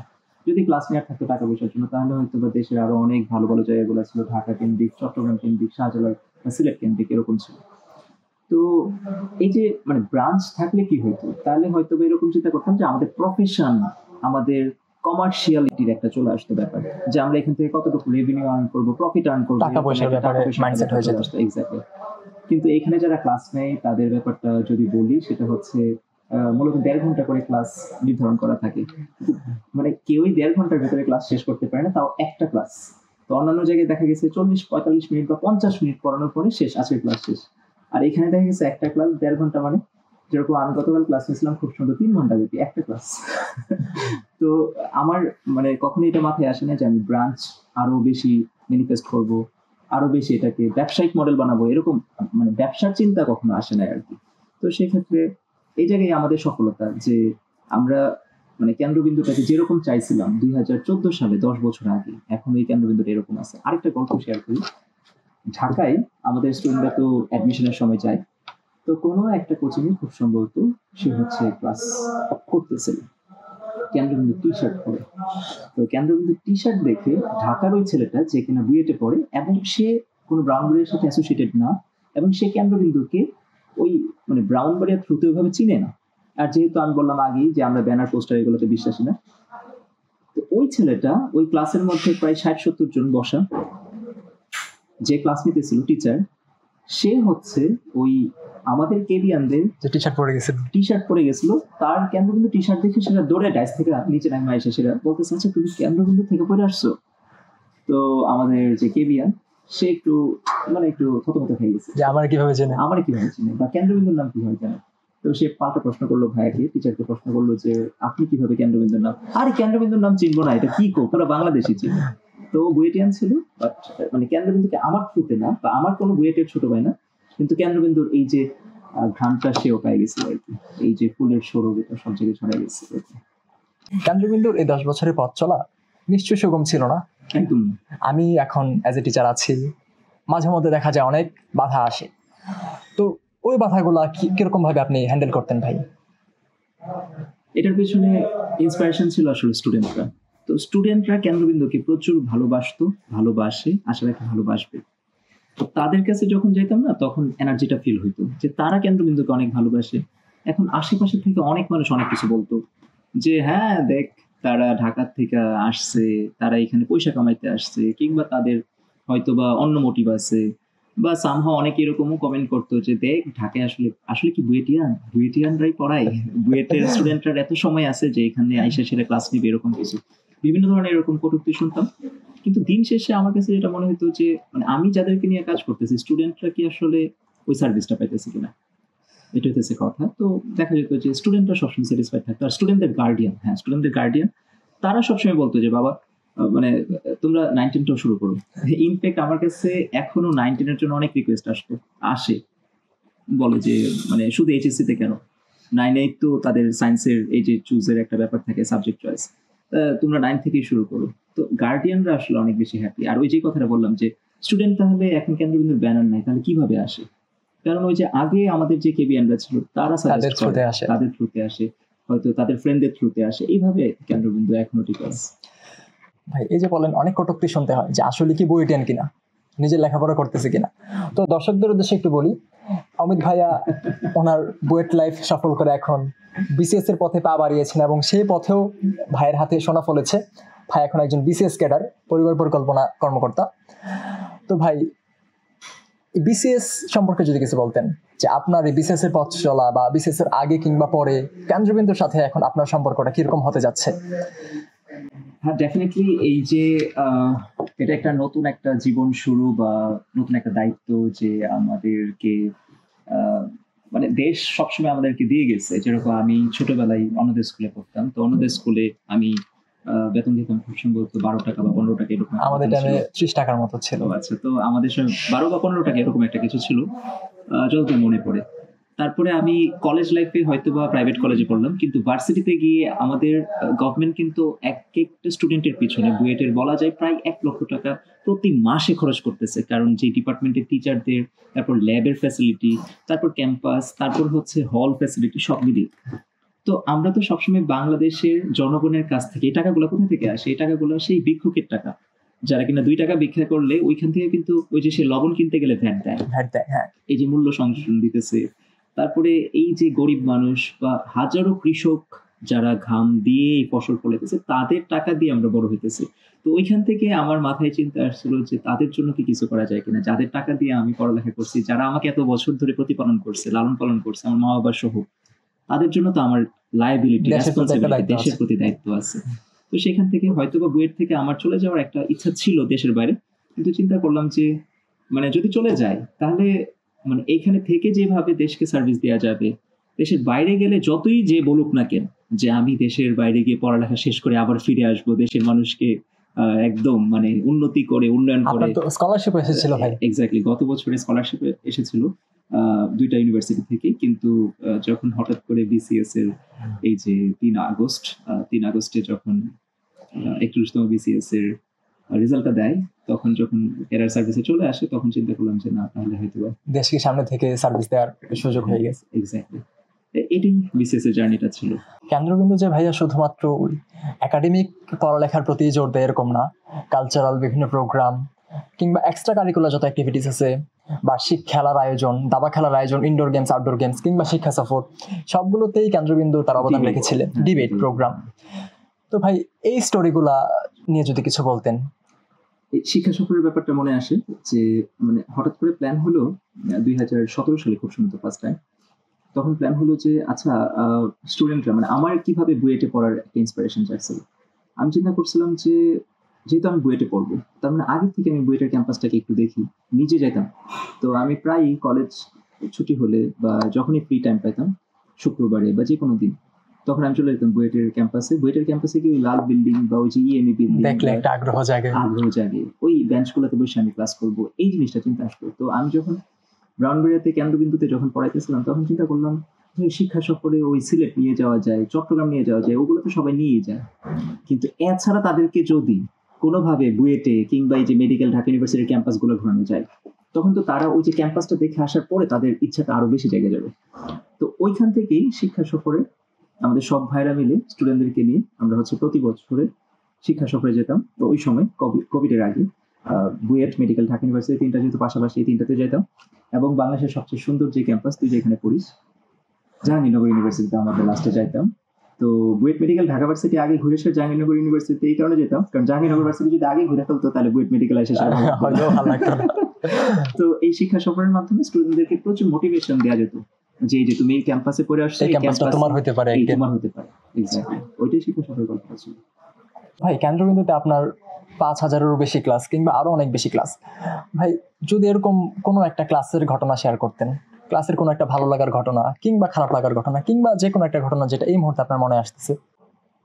খুব ভালো একটা স্মৃতি মনে পড়ে। প্রথমে হইতেছে 2018 সালের গল্পটা বলবো। 2018 খুব সম্ভবত 17 বা 18 এরকম, 18 সালে 18 সালে 18 সালে তোরারা যখন ক্লাস নিতেছিলাম, তো বিন্যাস সমাবেশ আমার খুব ফেভারিট একটা জায়গা। এই বিন্যাস সমাবেশের ক্লাস নিতেছিলাম। বিন্যাস সমাবেশের ক্লাস নিতে নিতে লাস্টে গিয়ে দেখা গেছে যে বিন্যাস সমাবেশ শেষ হইতেছিল না, বা এত বিন্যাস সমাবেশের টাইম দেওয়া যায়, এত কিছু করানো যায়। তখন খুব সুন্দর 10 মে তারিখে বেন্দা পাগলের মতো সকাল থেকে একবারে রাত পর্যন্ত টানা এই বিন্যাস সমাবেশ শেষ করে এসে এরপরে একদম পুরো বিন্যাস 11 ঘন্টা, মানে আমাদের ক্লাস ছিল ভাই, সেটা আমারও মনে পড়ে, 11 ঘন্টা 50 মিনিটের ক্লাস ছিল ভাই। মানে ওই দিন আমার একটা ছোট্ট স্টোরি আছে এটা নিয়ে। ওই 10 মে হচ্ছে আমার জন্মদিন ছিল। তো ওই দিন আমি সকালে খুব মানে ফ্রেশ হয়ে আসছিলাম যে আচ্ছা আমার জন্মদিন হয়তোবা। তো আমি ভাবছিলাম যে হয়তোবা ক্লাসটা শেষ করে ঘুরবো ফিরবো। তো আপনি আসছেন ক্লাসে, এসে বোর্ডে লিখছেন বিশ্ব বেন্দা পাগল দিবস। তো এটা আবার কি? দেন আপনি ঘোষণা দিলেন যে আজকে আমরা একটানা ক্লাস করব যতক্ষণ না পর্যন্ত বিন্যাস সমাবেশ শেষ হয়। ক্লাস চলতেই আছে, একদম রাত প্রায় 9টা 9:30 বেজে গেছে, তখন ক্লাস শেষ হয়েছে। আমরা শুরু করছিলাম এরকম সকাল 9টা 9:30 দিকে। তো কিন্তু এই যে টানা প্রায় 12 ঘন্টার ক্লাস, মনে হয় না যে 12 ঘন্টায় হয়েছে, মনে হয়েছিল মাত্র 1 ঘন্টা হয়েছে। এত ভালো ছিল ক্লাসটা ভাই। আর আরেকটা ক্লাসের কথা মনে পড়ছে আমার, মনে পড়তেছে যে একবার সামহাউ কোনো একটা মানে ফেসবুক বা কোনো একটা কমেন্ট সেকশনে কেউ একজন, আমি যেহেতু নিজে ফেসবুক চালাই না, তো কারোর মাধ্যমে আমার কাছে এটা পৌঁছায় যে আমাদের কেবির একজন স্টুডেন্ট, সে হইতেছে লবণ, কোন লবণ পানিতে দ্রবীভূত হবে কি হবে না, এই ধরনের একটা কোশ্চেন 18 ব্যাচের কোন একটা স্টুডেন্ট করছিল। তো সে হইতেছে বিভিন্ন ধরনের সায়েন্স ফিকশনের বিভিন্ন ব্লগ আছে বাংলাদেশের বিভিন্ন জায়গায়, এই কোশ্চেনটা করতেছে কিন্তু কোনো জায়গা থেকে সে মানে রিপ্লাইটা পাইতেছে না প্রপারলি। তো সামহাউ যখন আমার কাছে এই কোশ্চেনটা আসে তখন আমি মানে খুব মানে বলা যায় যে একটা খুব আসে যে এটা রিপ্লাই মানে ঘরে থাকতে তুমি বাইরে খুঁজতেছো কেন, একবার আমরা বলতাম। তো আমি সকালে ডেকে নিয়ে আসছিলাম আমি 18 বছরের এই কয়েকজন স্টুডেন্টকে যে তোমরা আসো, তোমাদেরকে লবণের ব্যাপারগুলো ক্লিয়ার করবো। আর একবারে যে শুরু করছিলাম একদম পুরো সকাল 8টা থেকে 2টা পর্যন্ত বা এরকম 1টা-1:30 পর্যন্ত একদম টানা লবণ থেকে শুরু করে সেটা কোন লবণ পানিতে দ্রবীভূত হবে, কেন হবে না, কেন হবে, সবকিছু একদম ডিটেলস। এবং সেই সাথে আরেকটা ঘটনা মনে পড়তেছে 2017 ব্যাচের 17 ব্যাচের স্টুডেন্টরা তাদের 2016 সালে খুব সম্ভবত তাদের হচ্ছে ওই সময় জটিল যোগের নামকরণ বা জটিল যোগের জায়গাটা খুব একটা বেশি এনরিচ ছিল না। তো তারা সন্নিবেশ যোগ বা সন্নিবেশ বন্ধন কোনটার সাথে হবে, জটিল যোগের নামকরণ কিভাবে হবে, জটিল যোগগুলা কিরকম, এগুলো নিয়ে তাদের বইয়ে খুব একটা ভালো লেখা ছিল না ওই সময়ের বইগুলোতে। তো আমি 8টার সময় সকালে ক্লাস শুরু করছিলাম সন্নিবেশ যোগ এবং জটিল যোগের এই কনসেপ্ট নিয়ে, এবং দুপুরে প্রায় 2টা বাজার 10 মিনিট আগে ক্লাস শেষ করি। তো যখন আমি ক্লাস শেষ করতেছিলাম তখন বোর্ড মুছতেছিলাম, তখন একজন আরেকজন বলতেছিল কিরে কতক্ষণ হয়েছে, কতক্ষণ হইব, কয়টার বাজে, 10টা-11টা মনে বাজে, মানে তারা মনে হয় ভাবতেছিল 2-3 ঘন্টা মনে হয়, প্রায় 6 ঘন্টা হয়ে গেছে। মাঝখানে 6 ঘন্টা ক্লাস চলে গেছে প্রায়। এই জিনিসটা হঠাৎ করে যখন তারা ঘড়ি দেখে যে 2টা বাজে গেছে, তখন তারা এসে সেটা আই হাই, তার মানে এত সময় কেমনে চলে গেছে। এটা আসলে ক্লাসের প্রাপ্তি। আপনার ক্লাস বোঝাই যায় না ভাই যে এত টাইম চলে যায়। আমি যখন ক্লাস নেই তখন আমি চেষ্টা করি আমার বেস্টটা দিতে, তো এটা দিলে দেখা যায় যে মানে স্টুডেন্টদের আসলে এই বোরিংনেসটা আসে না, এই বোরনেসটা আসে না, যে তারা দেখি যে হাসি খুশিতে ক্লাস করে, এটা খুব ভালো লাগে। আর 23 ব্যাচের ক্ষেত্রে আরেকটা কথা বলবো, 23 ব্যাচের 2022 সালে খুব সুন্দর আমি একটা অ্যাডমিশন ক্লাসে ঢুকছিলাম, পর্যাবৃত্ত গতির একটা অ্যাডমিশন ক্লাস ছিল। তো পর্যাবৃত্ত গতির অ্যাডমিশন ক্লাস নিব, একাডেমিক ক্লাস আগে সবটা শেষ, তারপরে যারা পরীক্ষা দিয়েছিল ওইখান থেকে বেস্ট যারা নাম্বার পাইছিল তাদেরকে নিয়ে একটা অ্যাডমিশন ক্লাস নেওয়া হয়েছিল। তো অ্যাডমিশন ক্লাস নেওয়ার সময় আমি সকালে 9টার সময় তাদেরকে ডাকলাম, তারা আসলো।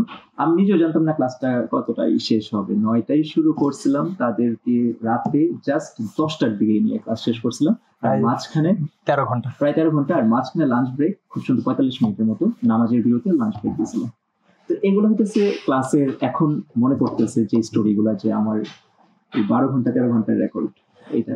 ভাই আপনি তো এখন তাহলে বিসিএস এর পথে, মানে বিসিএস লাইনটাতে আপনাকে টাইম দিতে হবে, কিংবা রাম ভাইয়া কিংবা প্রবল ভাইয়া কিংবা অয়ন ভাইয়া, তো কেবির আপনারা যারা সিনিয়র টিচার আছেন সবাই দেখা যাচ্ছে নিজের ক্যারিয়ার বিজি হয়ে যাচ্ছেন। কেবির হালটা এবার কারা ধরবে ভাই, কিংবা কেন্দ্রবিন্দুর সামনের পথ চলাটা কিরকম হবে? এটা মানে আমি সবসময় মনে করি এসেছে নতুন শিশু, তাকে ছেড়ে দিতে হবে স্থান। এই যে আমরা জীর্ণ পৃথিবী, এই জীর্ণ পৃথিবীকে বাসযোগ্য করে যাবার অঙ্গীকার তো আমাদেরই। তা আমরা এতদিন 2014 থেকে 24 বা আরো যতদিন থাকবো, এর মাঝখানে তো অবশ্যই নতুন অনেক মানুষ আসছে এবং তারা লিডারশিপ তৈরি করছে। প্রকৃষ্ট উদাহরণ কিছু দর্শকদের জন্য বলবো যে আমার পাশে যে বসে আছে জয়, এই ছেলেটা হচ্ছে এরকম যে কেন্দ্রবিন্দুর ঝাড়ু মোছা থেকে শুরু করে কেন্দ্রবিন্দুর প্যান ঠিক করা কিংবা ওই টিন লাগানো বা বাঁশ লাগানো বা ক্লাস নেওয়া, মানে সবকিছুতেই পারদর্শী।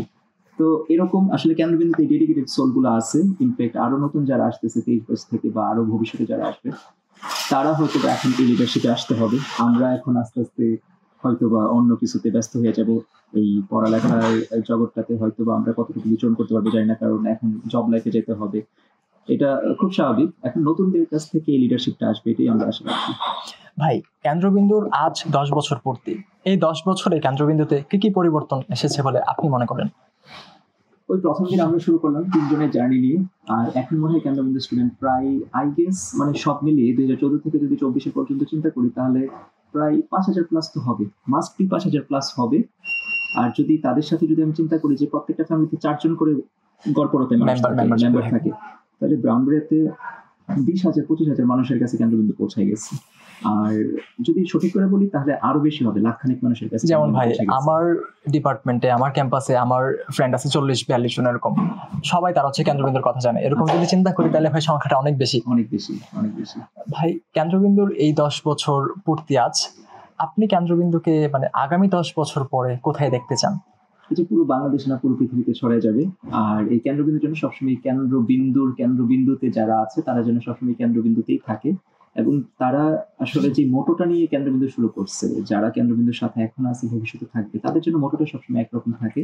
আদর্শে যেন কোনো ফাটল না আসে, সবসময় যেন ইউনিটি থাকে, আমরা যেন সবাই মিলে একসাথে, মানে শুধু ব্রাউনবাড়িয়া না, আগামীতে আমাদের লক্ষ্য থাকবে পুরো বাংলাদেশে ছড়ায় পড়তে। বাংলাদেশে ছড়ায় পড়তে আবার এটা মিন করতেছে না যে ব্রাঞ্চ আবার ছড়াই দেবো।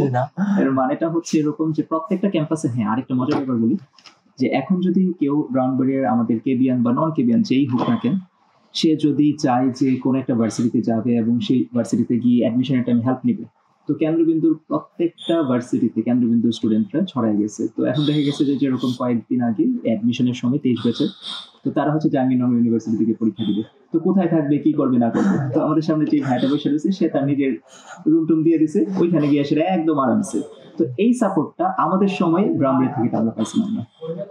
সেম ভাবে নোয়াখালীর কথা যদি বলি, একদম স্টেশন থেকে আইসা সেরা নিয়ে রিসিভ করে সেরা তারপর পরীক্ষার হলে পৌঁছে দেওয়া, মাঝখানে পরীক্ষাটা শুধু তারা দেয় নাই, স্টুডেন্টরা গিয়ে দিয়ে আসছে, আবার একদম স্টেশন আইনা সেটা পৌঁছে দেওয়া। মানে যারাই এখন ব্রাউনবাড়িয়াতে বিভিন্ন জায়গায় পরীক্ষা দিতে যেতেছে, বা চট্টগ্রামে যেতেছে, বা এই যে ঢাকায় যেতেছে, বরিশাল ইউনিভার্সিটি থেকে শুরু করে কোনো জায়গায় বাদ নাই ভাই, কোনো জায়গায় বাদ নাই। রাজশাহী থেকে শুরু করে, রুয়েট থেকে শুরু করে সব জায়গায় এখন কেন্দ্রবিন্দু ছড়াই আছে। আমরা চাই সংখ্যাটা আরো বাড়ুক, আরো বাড়ুক। ভাই আপনি যে বলেন কেন্দ্রবিন্দুর এই মোটো, কেন্দ্রবিন্দুর সব জায়গাতে একটা কথা লেখা থাকে, অপার সম্ভাবনার ব্রাহ্মণবাড়িয়া করতে। এই মোটোটা কোত্থেকে আসছিল ভাই? এই ট্যাগটা আসলে তাজবির আমিন শাহিন, যে কিনা 2013 ব্যাচের ঢাকা ইউনিভার্সিটি, তো ঢাকা ইউনিভার্সিটির শাহিন ও হচ্ছে এই মোটোটা দেয়। তো আমরা সব ভাইরাই হচ্ছে এই যে নিজের মাথা থেকে, নিজের বুদ্ধি থেকে, প্রজ্ঞা থেকে কিছু না কিছু অ্যাড করছি কেন্দ্রবিন্দুর সাথে। তো যখন আমরা কেন্দ্রবিন্দুর একটা ট্যাগলাইন খুঁজতেছিলাম যে কি ট্যাগলাইন দেওয়া যায়, তখন 2000 খুব সম্ভবত এই ট্যাগলাইনটা দেওয়া 2015 সাল থেকে, 14 সালে আমরা যাত্রা শুরু করি, 15 সাল থেকে তখন শাহিন হচ্ছে এই ট্যাগলাইনটা দেয় যে অপার সম্ভাবনা ব্রাউনবাড়িয়া করতে। অ্যাকচুয়ালি মানে প্রত্যেকটা জেলায় কিছু না কিছু সমস্যা থেকে থাকে, কিন্তু যদি বলি যে ব্রাউনবাড়িয়াতে বর্ডার এলাকা, যেহেতু মাদকাসক্তির একটা মাদকাসক্তির একটা থাবা আছে, তারপর হচ্ছে আমাদের দেখা গেছে যে বিভিন্ন ধরনের সাংঘর্ষিক সমস্যা আছে বিভিন্ন এলাকায়। ব্রাউনবাড়িয়া তো পুরো বাংলাদেশে বিখ্যাত, আমাদের ব্রাউনবাড়িয়া বিখ্যাত। এখন আমরা চাই যে ব্রাউনবাড়িয়াটা শুধু সাংঘর্ষিক আর মাদকাসক্তি বা বিভিন্ন ধরনের এই যে সোশ্যাল কার্ডসগুলো, এই কার্ডসগুলোতেই বিখ্যাত হবে না। একটা সময় যেন এরকম হয় যে নাসাতে, ইনফ্যাক্ট আমাদের কিন্তু এরকম অনেক বর্তমানে সচিব স্যার কিংবা আমাদের এই যে মাননীয় মন্ত্রী মহোদয় যারা আছেন, তারা কিন্তু আমাদের এই ব্রাউনবাড়িয়ারই সন্তান। এবং আমাদের আমি আরো শ্রদ্ধা করে স্মরণ করতে চাই আমাদের ভাষা আন্দোলনের একজন মুখ্য নেতা, তার নাম হচ্ছে শহীদ ধীরেন্দ্রনাথ দত্ত, যিনি কিনা এই মাটির সন্তান। এবং আমাদের ব্রাউনবাড়িয়াতে আমরা অনেক গর্বিত, আমাদের এই মাটিতে যিনি তার প্রাণ ত্যাগ করেছেন এবং আমাদের এই মহান মুক্তিযুদ্ধকে সংগঠিত করেছেন, এই মুক্তিযুদ্ধের জন্য যিনি প্রাণ উৎসর্গ করেছেন, বীরশ্রেষ্ঠ মোস্তফা কামাল, ওনার কবর আছে। তো আমাদের ব্রাউনবাড়িয়াতে আসলে কি নেই? তো আমাদের ব্রাউনবাড়িয়াতে যে সবসময় কন্ট্রোভার্সি থাকবে তা না, আমাদের ব্রাউনবাড়িয়ার ছেলে মেয়েরা যেন ভবিষ্যতে নাসা থেকে শুরু করে স্পেসে পর্যন্ত ছড়িয়ে ছিটিয়ে থাকে, এবং সেখানেও যেন কেবিয়ানরা থাকে, কেন্দ্রবিন্দু যেন সেখানেও পৌঁছে যায়, সেটা নিয়ে আমাদের কাজ করার খুব প্রবল ইচ্ছা। ভাইয়া পরবর্তী প্রজন্মের উদ্দেশ্যে কিংবা আমাদের উদ্দেশ্যে যদি কিছু বলতেন। পরবর্তী প্রজন্ম তারা খুবই লাকি যে তাদের এখন সোশ্যাল মিডিয়া সহ অনেকগুলো প্ল্যাটফর্ম আছে, আবার একই সাথে আমি লাকি যে তাদের সময় নষ্ট করার একটা বড় একটা হাতিয়ার। তো এখন প্রযুক্তিটাকে কার্স হিসেবে না ইউজ করে ব্লেসিং হিসেবে ইউজ করতে হবে। তো এটা প্রধান সমস্যা বর্তমান যুগে, যে তারা খুব বেশি ইন্টারনেট বা মোবাইল এডিক্টেড। তো এটাকে যদি ভালোভাবে কাজে লাগানো যায়, বিজ্ঞানকে কার্স হিসেবে না লাগিয়ে যদি প্রযুক্তিকে আশীর্বাদ দিকে কাজে লাগানো যায়, তাহলে আমি মনে করি যে আমরা যা করতে পারি না, আমাদের যেই অব্যক্ত বা যে আশাগুলা এখনো প্রস্ফুটিত হয় নাই, সেগুলা তোরার হাত ধরে আসবে। আমার একটা কথা খুব মনে পড়ে ভাই, আপনি বলতেন যে প্রযুক্তিকে আমি করিনি দাস, তাই প্রযুক্তি আমায় দিল বাস। হ্যাঁ, যদি প্রযুক্তিকে আমি নিজের দাস না করতে পারি, তাহলে প্রযুক্তি আমাকে বাস দিবি। স্টুডেন্ট লাইফ নিয়ে যদি কোনো উপদেশ আপনার থাকে, যে পড়ালেখা নিয়ে যদি কোনো উপদেশ। হ্যাঁ, স্টুডেন্টদের একটা প্রথমেই যে ছাত্রদের শুরুতে যে কথাটা বলা হয়, শিক্ষা জীবনের শুরুতে ছাত্রনম অধ্যয়ন তপস্যা করে ছাত্রদের কাজ, অধ্যয়ন করে ছাত্রদের কাজ। একদম শিক্ষার শুরুতেই যে কথাটা বলা হয় ছাত্রনম অধ্যয়ন তপ, অর্থাৎ অধ্যয়ন করাই ছাত্রদের তপস্যা। তো সেক্ষেত্রে প্রথমত ওই যে অনেকগুলো জিরো যদি পাশাপাশি থাকে আর এর আগে যদি কোনো কিছু না থাকে তাহলে সবগুলো জিরো যেরকম কি হয়, বেকার হয়ে যায়, ভ্যালু নাই। তো সেক্ষেত্রে আমরা সবারই অনেকগুলো কোকারিকুলার অ্যাক্টিভিটিস থাকে। আমরা কেউ মিউজিশিয়ান, কেউ খুব ভালো ছবি আঁকতে পারি, কেউ ভালো ডিবেটর, কিংবা কেউ ভালো হয়তো কবিতা লিখতে পারি, গান গাইতে পারি, নাচতে পারি, অনেক কিছু। তো এগুলো কোকারিকুলার অ্যাক্টিভিটিস। কিন্তু এর আগে আমাদের চিন্তা করতে হবে আমাদের এই যে আগে জিরোর আগে যেটা দিতে হবে, একটা যে কোনো একটা সংখ্যা 1 2 3 4 যে কোনো একটা সংখ্যা, ওই সংখ্যাটা দিতে হবে। এই সংখ্যাটা আমাদের দেশের জন্য আমি বলবো যে পড়ালেখা ছাড়া আসলে খুব একটা বিকল্প নাই, খুব একটা বিকল্প নাই। এই কারণে বলতেছি, হ্যাঁ অনেকেই আছে যারা পড়ালেখা না করে হয়তো স্টার্ট হয়েছে, তারা হয়তো পৃথিবীতে অনেক কিছু দিয়ে গেছে, কিন্তু আমাদের দেশে আমাদের এটা মানতে হবে যে আমাদের জনসংখ্যা অত্যধিক, এবং এই জনসংখ্যার ভিড়ে আমি যদি কিছু একটা করতে চাই তাহলে আগে পড়ালেখাটা হবে আমার মূল ভাবনা। তো পড়ালেখাটাকে আগে ওই 1টাকে আগে দিয়ে, বা 2 3 4 যে কোনো একটা ডিজিট আগে দিয়ে তারপর হচ্ছে জিরো যত দিতে পারি। আর ভার্সিটিতে গেলে তোমরা খুবই দেখবা যে এত বেশি তোমাদের স্পেস থাকবে, এত বেশি টাইম থাকবে যে তোমরা অনেক কিছু করতে পারবে। তখন চাইবে তখন তুমি সোশ্যাল ওয়েলফেয়ার থেকে শুরু করে নিজের জন্য যা কিছু করতে চাও সবকিছু করতে পারবে, তুমি পড়ালেখাটা আগে ঠিক করে। কেন্দ্রবিন্দুতে ভর্তি হওয়ার আগে সবারই একটা মনের চিন্তা থাকে, বা একটা বলা যায় যে কেন্দ্রবিন্দু সম্পর্কে খারাপ একটা মনোভাব থাকে যে আমি যদি কেন্দ্রবিন্দুতে ভর্তি হই, এই যে এত এত লম্বা লম্বা ক্লাস, আমি কলেজ কন্টিনিউ করতে পারবো কিনা, কিংবা ওইখানে কি আদৌ ক্লাস হয় নাকি শুধুমাত্র টাইম পাস হয়, এই ব্যাপারে কোনো নিয়ে যদি কিছু বলতেন। এটা সবচেয়ে ভালো হয় যারা কেন্দ্রবিন্দুতে ক্লাস ভবিষ্যতে করবে তারা নিজেরা এসে এখানে পরীক্ষা করে দেখুন। আর সবসময় আমি মানে সব স্টুডেন্টদেরকে বলি যে প্রথমে এসে কেন্দ্রবিন্দুতে তুমি কোনো পেমেন্ট দেওয়ার দরকার নেই, কোনো ধরনের ভর্তি হওয়ার দরকার নেই, কিছুই কোনো ফর্মালিটিসের দরকার নেই। তুমি প্রথমে 1 সপ্তাহ পারলে তুমি ফ্রি ক্লাস করো, তুমি ফ্রি ক্লাস করে আগে দেখো যে তোমার কাছে সবকিছু ভালো লাগে কিনা। তো সেই ক্ষেত্রে এই যে কন্ট্রোভার্সির যে জায়গাটা, সেটা মানে এই মানে স্বয়ং স্রষ্টারও কিন্তু মানুষ কি করে সমালোচনা করে, আর আমরা তো সেই তুলনায় আসলে কিছুই না। তাদের মানে প্রত্যেকটা ভালো কিছু সমালোচনা থাকে, আমি জানি। তো আমি মনে করি যে এই সমালোচনা থাকবে। এখন আমার প্রশ্ন হচ্ছে যে এত লম্বা ক্লাস কেন নেওয়া হয়? আমার কথা হচ্ছে যদি আমরা লম্বা ক্লাস না নিয়ে যদি ছোট ক্লাস নিতাম তাহলে তো আমরা আরো বেশি বেশি স্টুডেন্ট পড়াতে পারতাম। কিন্তু ওই যে আবার আগের মতো আবার আগে বলতেছি যে কোয়ালিটি কখনো কম্প্রোমাইজ করতে পারবে না। তো লম্বা ক্লাস কেন নিতে হবে? কারণ এখন একটা ক্লাসে যদি 30 জন স্টুডেন্ট থাকে, ম্যাক্সিমাম যদি 30 জন স্টুডেন্ট থাকে, 30 জন স্টুডেন্টের সবার কাছে যদি পৌঁছাতে চাই তাহলে আমি কিভাবে 50 মিনিটে ক্লাসটা শেষ আর করবো? ইন্টার লাইফের যে লেখাপড়া ফার্স্ট সিলেবাস একটা, এত কম সময়ের মধ্যে এই সিলেবাসটা শেষ করা খুব টাফ ভাই। তো সেই ক্ষেত্রে আমাদের এখানে কেন্দ্রবিন্দুতে প্রচুর চাপ থাকে। এখন স্টুডেন্ট এটা বলতে পারে যে আমরা এত চাপ নিব কেন, আমরা অন্য জায়গায় পড়লে হয়তো বা আরামসে হেলে ধুলে মাথায় কোনোভাবে 2 বছর চলে গেল। কিন্তু তোমার কথা হইতেছে যে দেখো তোমার সাথে কিন্তু একই সাথে যে যে এখানে ব্রাউনবাড়িতে বসে আছো তার সাথে কিন্তু ফাইট করতেছে নটরডেমের ছেলেটা, হলি ক্রসের সেই মেয়েটা। তাহলে তুমি তাদের সাথে ফাইট করে তারপরে একটা ন্যাশনাল একটা পাবলিক ইউনিভার্সিটিতে তুমি গিয়ে জাতীয় পর্যায়ে মেধা অর্জন করবা, তাহলে এটা এত সহজ কিছু না। এখন তুমি যদি এই চাপে না থাকো বর্তমানে, তাহলে তুমি ভবিষ্যতের লাইফটাকে এনজয় করতে পারবে না। তোমার যদি ভবিষ্যৎ লাইফটাকে স্মুথ করতে হয় তাহলে আগে কষ্ট করো, পরে কেষ্ট মিলবে। আমি কেবি স্টুডেন্ট ছিলাম এক সময়, তো ভাই মানে কেন্দ্রবিন্দু নিয়ে আমি একটা কথা মানে এইখানে অ্যাড করতে চাই যে কেন্দ্রবিন্দু যে শুধুমাত্র এইচএসসির জন্য মানে স্টুডেন্টদেরকে প্রিপেয়ার করে তা না। আমি যখন স্টুডেন্ট ছিলাম, কিংবা আমার পরে যারা স্টুডেন্ট ছিল, কিংবা আমার আগে যারা ছিল, আমরা সবসময় মানে ইন্টার লাইফের পরে যখন অ্যাডমিশনে যাই বিভিন্ন কোচিংয়ে কিংবা বিভিন্ন জায়গাতে ভর্তি হই, তো তখন আমাদের মানে ভালো লাগে না। কেন ভালো লাগে না? কারণ ওইখানে যাওয়ার পরে যে নতুন নতুন জিনিসগুলো বা যে এডমিশন টাইপ আমরা বলি, ওই জিনিসগুলো আমরা অলরেডি কেন্দ্রবিন্দুতে শেষ করে গেছি। তো দেখা যায় কেন্দ্রবিন্দু শুধুমাত্র ওই ইন্টার বা এইচএসসি পরীক্ষার জন্য আমাদেরকে প্রস্তুত করে তা না, একদম অ্যাডমিশনের জন্য বেস্ট যে প্রিপারেশনটা সেটা কেন্দ্রবিন্দু দেয়। তো আমাদের এখানে একদমই এই সমস্যাটা হয় না। কেন? কারণ আমাদের এখানে 2টা শিফট আছে, একটা হচ্ছে মর্নিং আর একটা হচ্ছে ডে। তো মর্নিং শিফটে কারা ক্লাস করে কেন্দ্রবিন্দুতে, যাদের হচ্ছে ডে শিফটে ক্লাস থাকে, বিভিন্ন কলেজে ডে শিফটে ক্লাস আছে। আর কারা ডে শিফটে এসে কেন্দ্রবিন্দুতে ক্লাস করে, যাদের মর্নিং শিফটে ক্লাস আছে। যেরকম অনেকগুলো কলেজে, বেশিরভাগ কলেজের টাইম শেষ হয়ে যায় দুপুর 1টার মধ্যে, 1টার মধ্যে শেষ হয়ে যায়, বা নেক্সট 1টায় শেষ হয়। তো আমাদের এখানে ক্লাস থাকে হচ্ছে দুপুর 2টায়। তাহলে সেক্ষেত্রে তার কলেজের সাথে কোনোভাবে সংঘর্ষ হয় না, বরঞ্চ আমি আরো নিজে প্রাধান্য দিই, প্রত্যেকটা ভাই প্রাধান্য দেয় যে কলেজের ক্লাস কোনোভাবে মিস করা যাবে না। কলেজের ক্লাস করো, তারপরে বিকেলের সময় কেন্দ্রবিন্দুতে পড়ো, তারপরে তুমি বাসায় নিতে পড়ো। So that's the philosophy of কেন্দ্রবিন্দু। ভাইয়া আরেকটা প্রশ্ন আমাদের স্টুডেন্টদের কাছ থেকে, এটা যে কেন্দ্রবিন্দু physics, chemistry, math, biology, ICT এই সাবজেক্টগুলো পড়ায়, কেন্দ্রবিন্দুতে কেন বাংলা ইংলিশ পড়ানো হয় না ভাইয়া? কারণ বাংলা ইংলিশে আমাদের এই প্রাণপ্রিয় এই ব্রাউনবিহার শহরে আমার মনে হয় যে অনেক ভালো ভালো শিক্ষক আছেন, এবং ফিজিক্স কেমিস্ট্রি তো অবশ্যই আছেন। তবে আমাদের আসলে বাংলা ইংলিশটা শুরু করার পিছনে কারণটা ছিল না এই কারণে যে আমরা তো সাধারণত সবাই আসছে বুয়েট, মেডিকেল, ঢাকা ইউনিভার্সিটি বা বিভিন্ন জায়গা থেকে। তো সেক্ষেত্রে আমরা বাংলা ইংলিশে অতটা পারদর্শী হব না যতটা এখানকার যারা কলেজের শিক্ষকরা আছেন বা ভাইয়েরা আছেন তারা যতটা বাংলা ইংলিশ ভালো পারেন।